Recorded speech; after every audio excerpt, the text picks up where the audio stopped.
Okay. मेरे पास है ethanoic acid CH3C OOH। जब ये आयोनाइज होता है तो it gives us this and this. Okay. तो अब जब मैं इसका Ka निकालूंगा तो Ka would be equal to concentration of product. Product मेरे पास एक ये है एन आयन और एक मेरे पास ये है cation divided by the concentration of acid. Okay. कोई भी एसिड दिया हुआ हो आपको, इस केस में मैंने प्रोपेनोइक एसिड ले लिया है, वैसे तो ऑब्वियस सी बात है कोई भी हो सकता है। ओके। कोई भी XYZ कोई भी, तो आप कोई भी एसिड अगर आपको दिया हुआ होगा आप क्या करोगे, जो है वो प्रोडक्ट अपॉन रिएक्टेंट कर लोगे तो आपको पता लग जाएगा कि उसका के एक्सप्रेशन क्या है।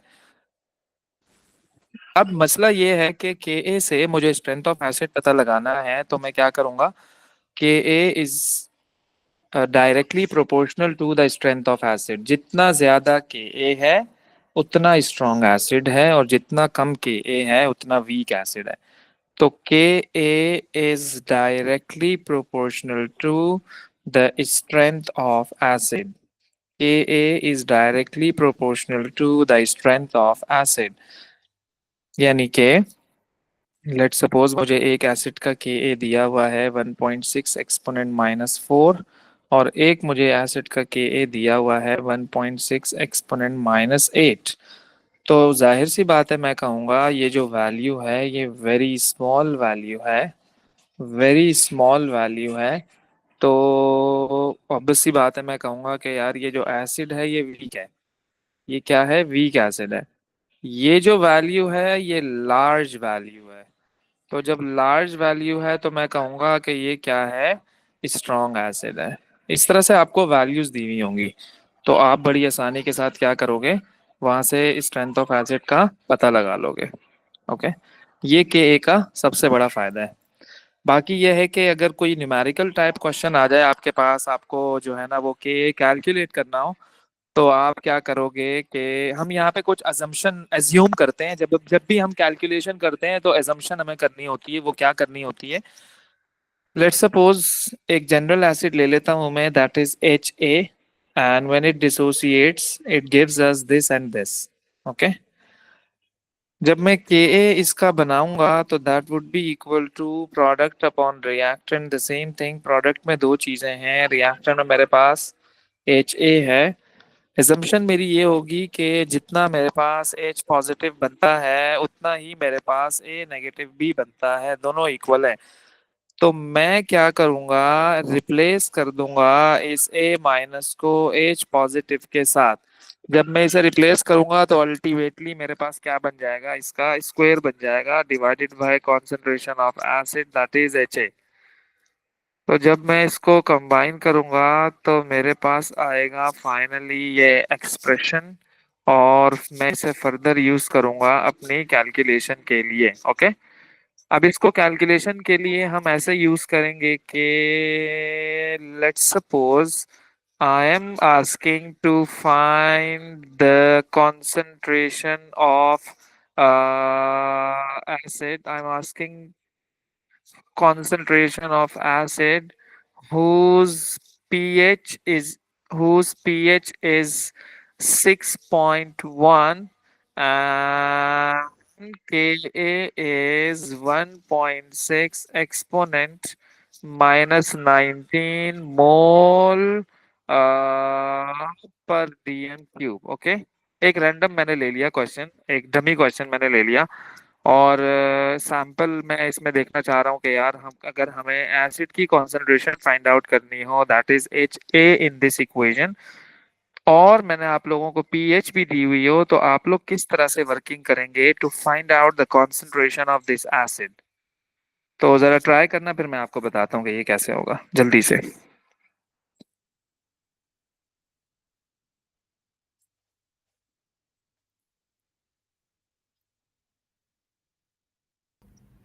सर आप पहले उसकी एच पॉजिटिव की कंसंट्रेशन निकाल लेंगे कहाँ से निकालेंगे वो? पीएच से 10 रेज टू बेहतरीन हो माइनस गया, 6। गुड हो गया, ऐसे ही करेंगे, यस। और जब उसका आपको H+ पता लग जाएगा आप उसको यहाँ पुट करोगे कि भी आपको दिया हुआ है, बड़ी आसानी से आपके पास HA आ जाएगा, सिंपल।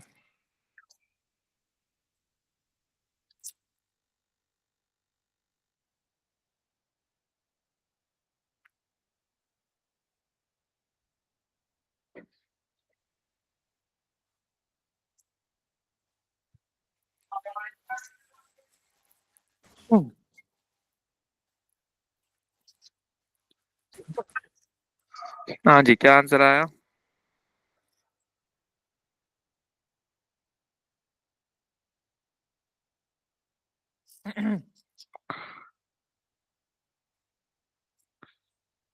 Sir 2.5 into 10⁻⁻16। उसका यही आ रहा है, हमारा यही आ रहा है। नहीं नहीं, 2 minute mistake. pH is equal to negative log of H positive.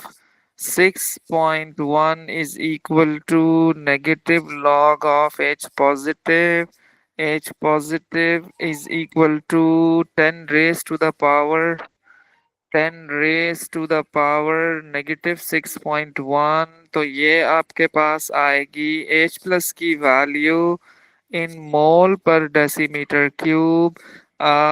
Then I would be applying this relation, that is Ka is equal to H plus chi square divided by concentration of Ha। तो Ka मुझे दिया हुआ है, that is 1.6 exponent minus 19 is equal to, ये भी मेरे पास आ गया है, लेट सपोज 0.234 आया है, ये मैंने रखा 0.234 और इसका मैंने कर दिया square divided by concentration of H A जो कि मुझे फाइंड आउट करना है। अब मैं क्या करूंगा, इसको वहां शिफ्ट कर दूंगा, इसको यहाँ शिफ्ट कर दूंगा, तो ये हो जाएगा 0.234 square divided by 1.6 exponent minus 19।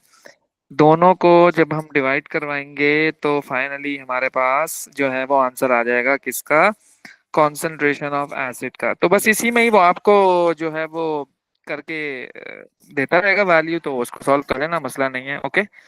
अच्छा, फिर क्या है कि एक और बात अगर आपको याद हो कि हमने डिस्कस किया था डिसोसिएशन कांस्टेंट ऑफ एसिड, है ना, डिसोसिएशन कांस्टेंट ऑफ ना डिसोसिएशन कांस्टेंट फॉर वाटर। तो let's suppose this is H2O और H2O जब डिसोसिएट होगा तो आपके पास बनेगा H प्लस और OH माइनस। सही है। और this is aqueous, this is liquid और इसकी वैल्यू थी 1 exponent minus 14 mole square DM-6। ये डिसोसिएशन कांस्टेंट फॉर वाटर था। ओके। तो KW प्रोडक्ट अपॉन रिएक्टेंट।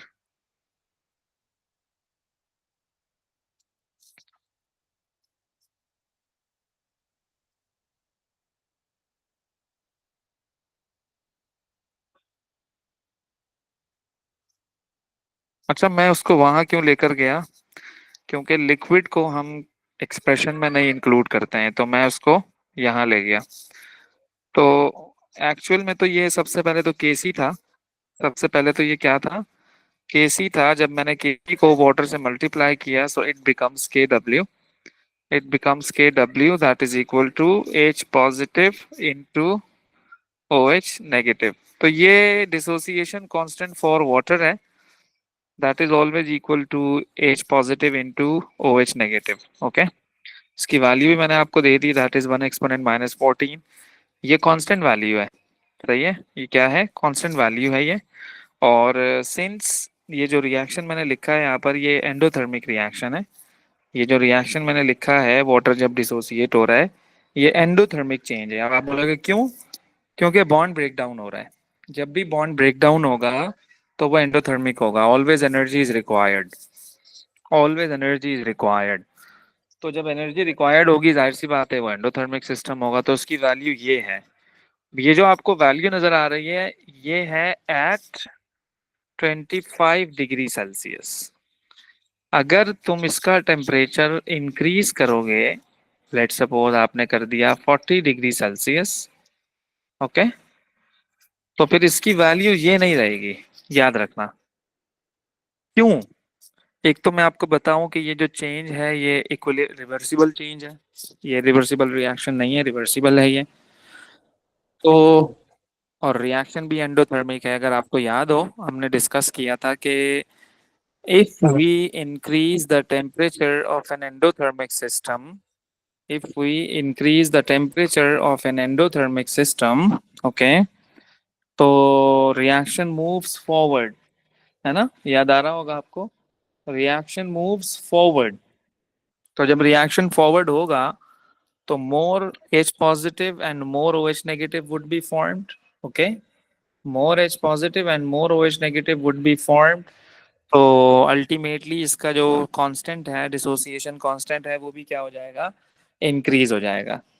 तो इसलिए हम क्या कहते हैं कि ये जो के डब्ल्यू की वैल्यू आपके पास है, ये टेम्परेचर डिपेंडेंट वैल्यू है, कि के डब्ल्यू अगर आपका बढ़ेगा तो आपकी जो वैल्यू है डिसोसिएशन कांस्टेंट की, वो वैल्यू भी क्या होगी, इंक्रीज हो जाएगी। यानी कि के डब्ल्यू आपका इंक्रीज हो जाएगा अगर आप टेम्परेचर इंक्रीज कर रहे हो तो, और के डब्ल्यू आपका डिक्रीज हो जाएगा अगर आप टेम्परेचर डिक्रीज कर रहे हो।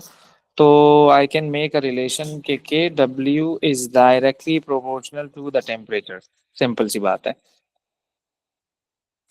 इसका अगर हम यूज देखें कि एग्जामिनर पॉइंट ऑफ व्यू से, कि वो किस तरह से एनालाइज कर रहा होता है चीजों को, कि भाई लेट्स सपोज मैंने आपको कहा कि find the pH of find the pH of 0.23 mole per dm cube NaOH। ये मुझे जरा बताइएगा क्या आंसर होना चाहिए इसका, फटाफट जल्दी से।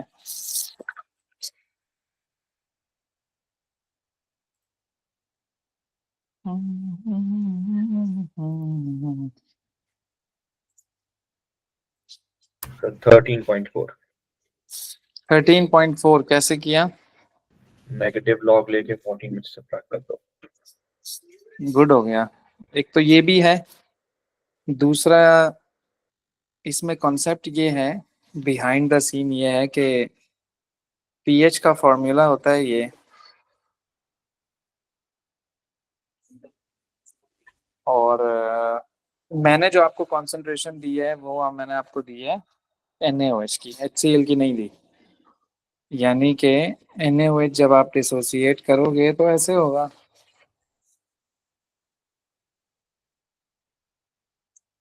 अगर इसकी कंसंट्रेशन है तो इसकी भी यही होगी। तो ये जो आपको कंसंट्रेशन दी है ना, ये तो OH की दी है, ये तो OH की दी है। तो सबसे पहले आप एक काम करो, के डब्ल्यू यूज करो। K W is equal to this, K W का की वैल्यू ये है। एच पॉजिटिव मुझे फाइंड आउट करना है ताकि मैं इस फॉर्मूले में यूज कर सकूं, और ओ एच मेरे पास 0.23 आ गया। तो जाहिर सी बात है, जब मैं एच प्लस फाइंड आउट करूंगा तो 0.23 आकर यहाँ पर डिवाइड हो जाएगा। ये मैंने 0.23 को डिवाइड करा दिया। जब मैं इसको डिवाइड कराऊंगा तो मेरे पास एच प्लस की वैल्यू आ जाएगी। जब मैं एच प्लस की वैल्यू मुझे मिल जाएगी, एंड फाइनली मैं उस एच प्लस की वैल्यू को जो है वो यहाँ पुट करूंगा, and finally I would be getting the answer that is 13 point something जो भी आ रहा है। तो इस तरह से आप लोग जो है वो इसको सॉल्व करोगे। ओके। अगर आपको, आपसे पीएच पूछा गया हो और आपको जो वैल्यू दी हो वो सोडियम हाइड्रोक्साइड की, यानी कि किसी बेस की दी हो, मतलब कहने का ये है। हम्म।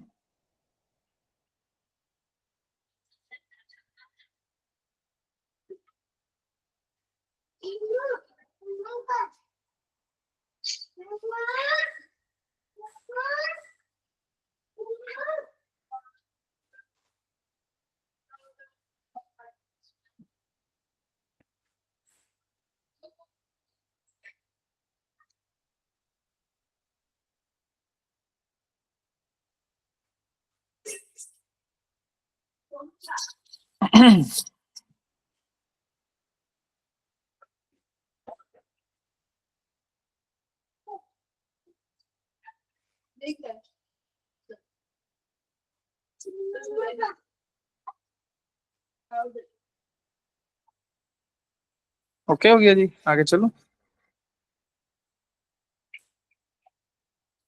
अच्छा जी, दूसरा ये कि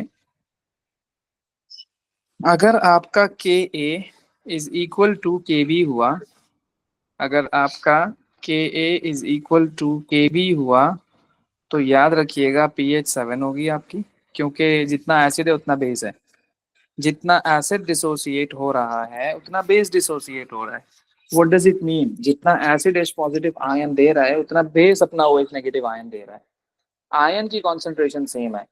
ओके, बात को समझो जरा, आयन की कॉन्सेंट्रेशन क्या है? सेम है। जब आयन की कॉन्सेंट्रेशन सेम है तो दोनों ने एक दूसरे के इफेक्ट को कैंसिल आउट कर दिया, तो आपकी पीएच कितनी होगी? 7 हो गई।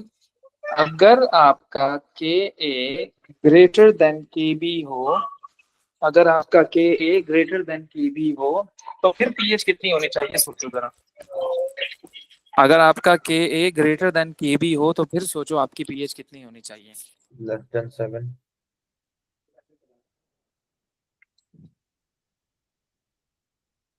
तो यानी इसका मतलब पता है क्या है? कि आपका डिसोसिएट एसिड ज्यादा हो गया, यानी एच पॉजिटिव आयन ज्यादा आ गए और ओ एच नेगेटिव आयन कम आ गए।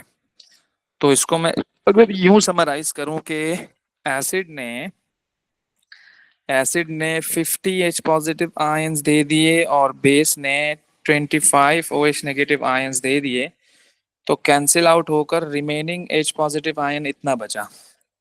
यानी इन शॉर्ट आपका एच पॉजिटिव आयन बचा हुआ है अभी, तो पीएच आपकी लेस देन 7 होनी चाहिए।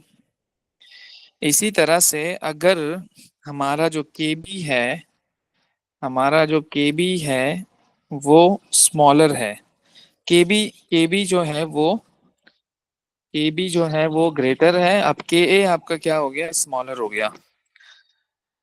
ओके, तो अब आपकी पीएच क्या हो जाएगी? Greater than 7। यानी इसका मतलब ये हो गया कि आपके पास 50 ओ एच नेगेटिव आयंस हैं और 25 एच पॉजिटिव आयन है। कैंसिल आउट होने के बाद जो एक्स्ट्रा बचे हुए ओ एच नेगेटिव आयन वो कितने हैं? 25 हैं। इसकी वजह से आपकी जो पीएच होगी वो 7 से बढ़ जाएगी। ये कॉन्सेप्ट है। ओके,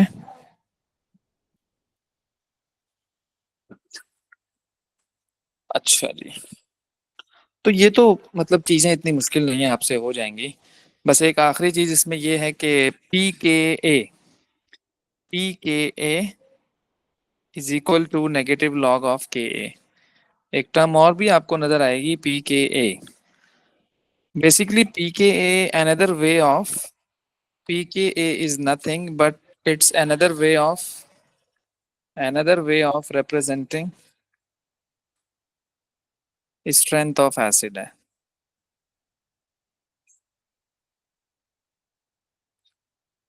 यानी कि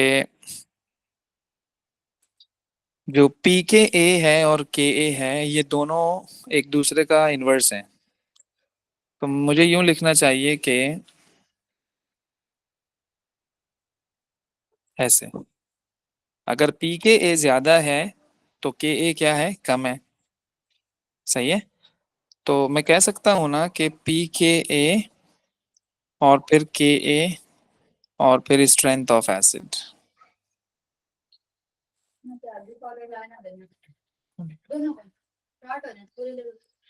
pKa अगर कम है तो के क्या हो गया? ज्यादा हो गया, तो एसिड क्या हो गया? स्ट्रॉन्ग।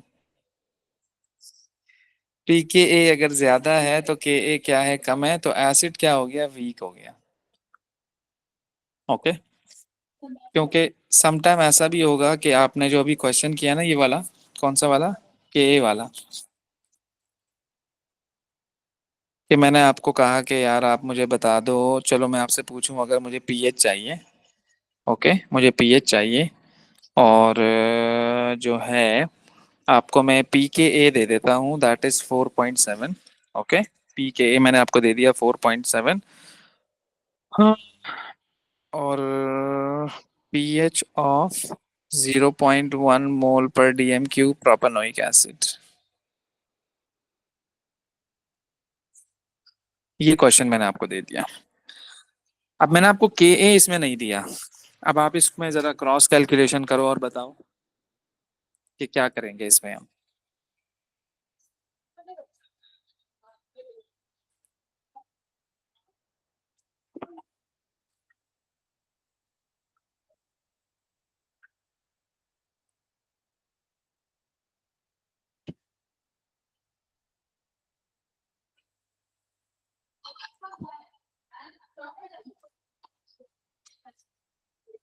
यार।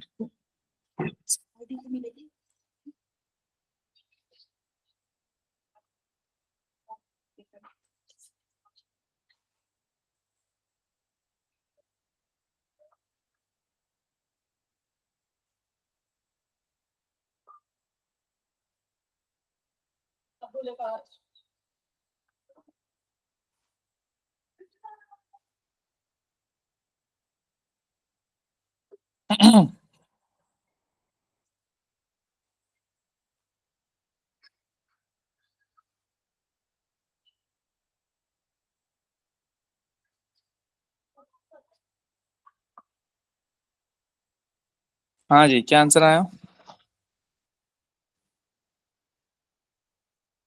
फाइनली आपने करना क्या है, ये करना है आपने।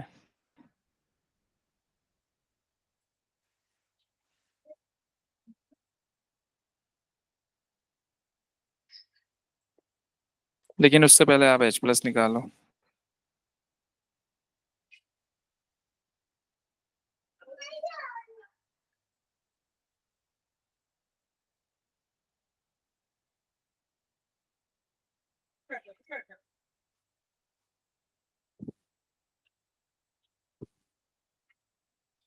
अब के तो आपको दिया नहीं हुआ, लेकिन negative log of relation use करोगे आप,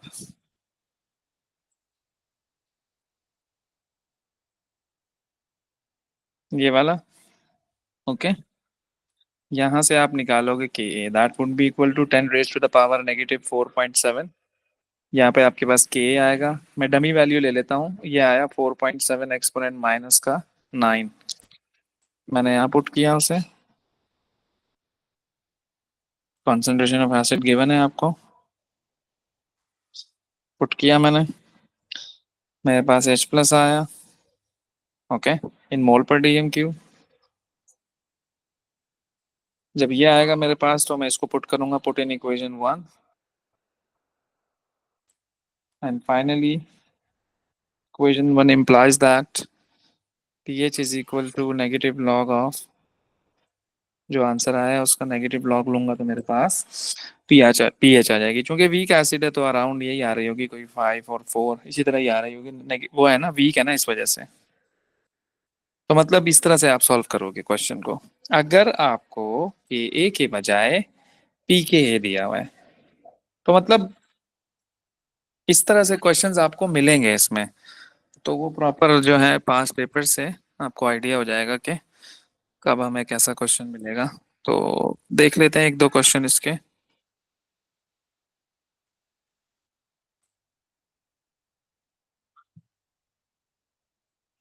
ओके।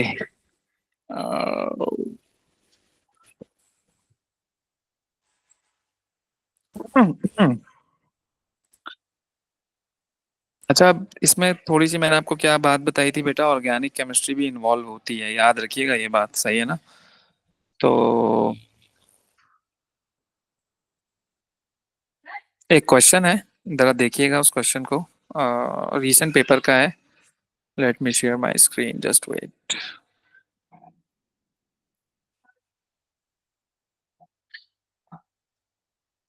ये देखिएगा जरा बेटा क्वेश्चन। क्या कहते हो, क्या आंसर होना चाहिए? हाँ भाई, अस्का, हम्माद, अम्मार, क्या कहते हो? This question is about four organic compounds, each with five carbon atoms but different functional groups. Which of these, when mixed with water, produces this solution with the lowest pH? Lowest pH, what does it mean? Because it's going to be acid. When the pH is weaker, so it becomes a stronger acid. Okay? Lowest pH, मतलब strong acid, मतलब कि acidic pH. कौन देगा? क्या कहते हो? हम्म।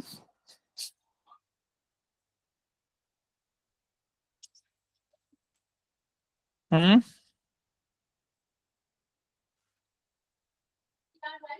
अच्छा सवाल है।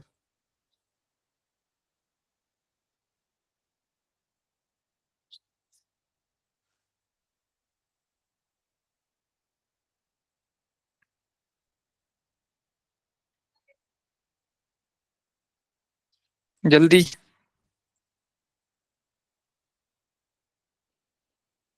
हम्म।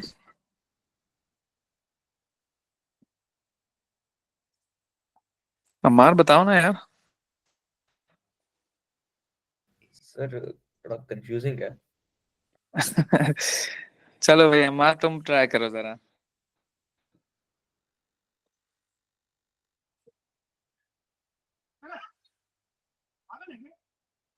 चलो मैं बताता हूँ आपको। देखो अब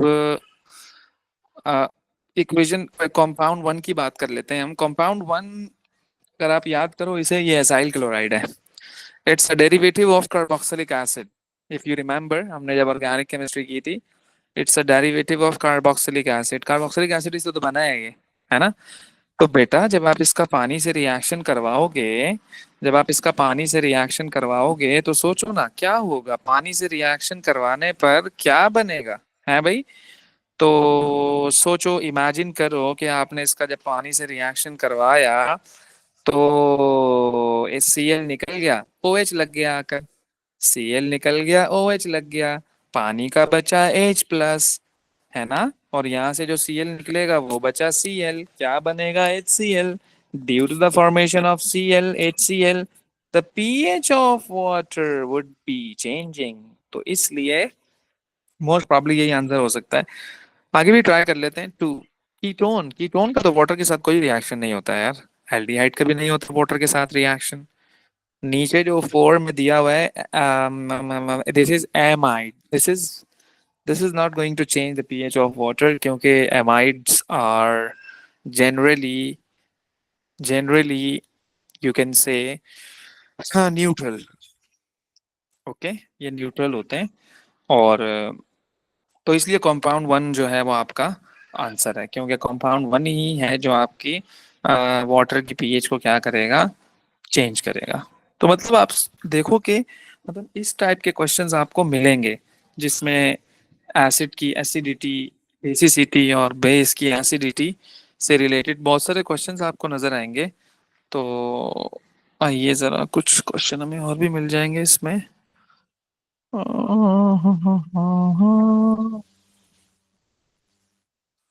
अभी पीएच टाइट्रेशन कर्व्स तो हमने किए नहीं है, तो इसलिए भी मैं ये आपसे नहीं पूछ रहा हूँ। ये बताइएगा जरा 12, क्वेश्चन 12 बताइएगा जरा।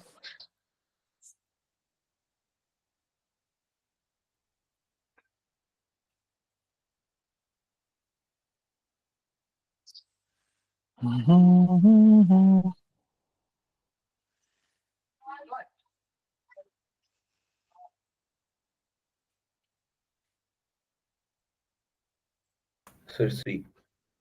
सी। ओके। हाँ भाई अम्मा तुम क्या कहते हो उसका, तुम क्या कहती हो। C. C, good, very good, C is correct option. तो आपने इसको ऐसे किया कि सोडियम हाइड्रोक्साइड है, तो वही काम किया जो मैंने अभी आपको बताया है। अम्मार तुम भी सही कह रहे थे, वैसे भी यूं भी कर सकते हैं, लेकिन मैंने बिहाइंड द सीन बता दिया कि क्या हो रहा था, कॉन्सेप्चुअल बात है। तो आप डायरेक्टली इसकी पीएच लो, 14 में से माइनस कर दो तो भी आंसर आ जाएगा। सही है ना, सिंपल है, इजी है।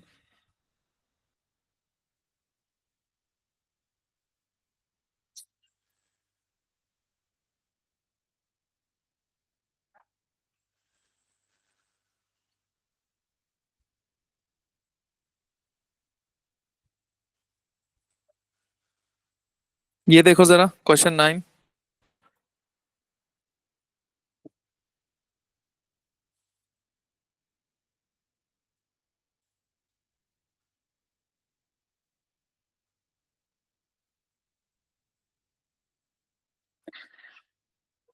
आपसे वो पूछ रहा है क्लोरोएथेनोइक एसिड की पीएच, जबकि आपको कॉन्सेंट्रेशन ऑफ एसिड भी गिवन है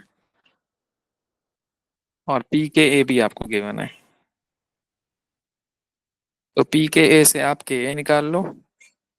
सही है, Ka आ जाएगा।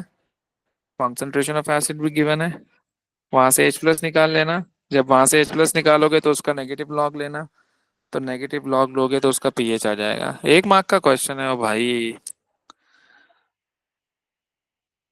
लेकिन है आसान। पीके से के निकालो, के आएगा, कॉन्सेंट्रेशन ऑफ एसिड भी दिया है, वहां से H+ आएगा, H+ आएगा, उसका नेगेटिव लॉग लोगे तो पीएच आ जाएगा।